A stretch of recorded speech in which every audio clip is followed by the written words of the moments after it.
ငလျင်ဘေးတင်နေချိန်တွင်စစ်ကောင်စီကကရင်နီတွင်ဘုံကျဲတိုက်ခိုက်ခဲ့ခြင်းကြောင့်အမျိုးသားတအူထိခိုက်ဒဏ်ရာရရှိသွားတဲ့တဲ့ရင်ကိုတင်ဆက်ပေးသွားမှာပဲဖြစ်ပါရဲ့ရှင်။ကရင်နီပြည်နယ်ဖရူဆိုမြို့နယ်အတွင်းသို့စစ်ကောင်စီက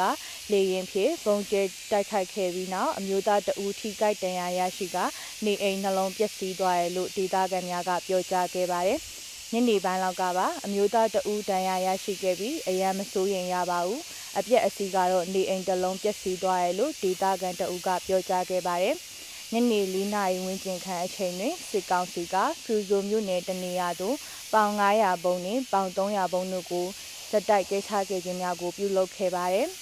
။အခြားဒေသခံတအူကလည်းပြည်သူတွေငလျင်ပေးကြောင့်ဒုက္ခရောက်နေချိန်မှာစစ်ကောင်စီအနေဖြင့်အရေးပေါ်ကိစ္စမှုများမပြုလုပ်ဖ ೇನೆ အခုလိုဘုံကျဲတိုက်ခိုက်တာကအရန်ကိုမှလူမဆန်တဲ့လောက်ရပါပဲဟုမှတ်ချက်ပြုပြောကြားခဲ့ပါတယ်။ဒါအပြင်မတ်လ30ရက်နေ့တွင်စစ်ကောင်စီက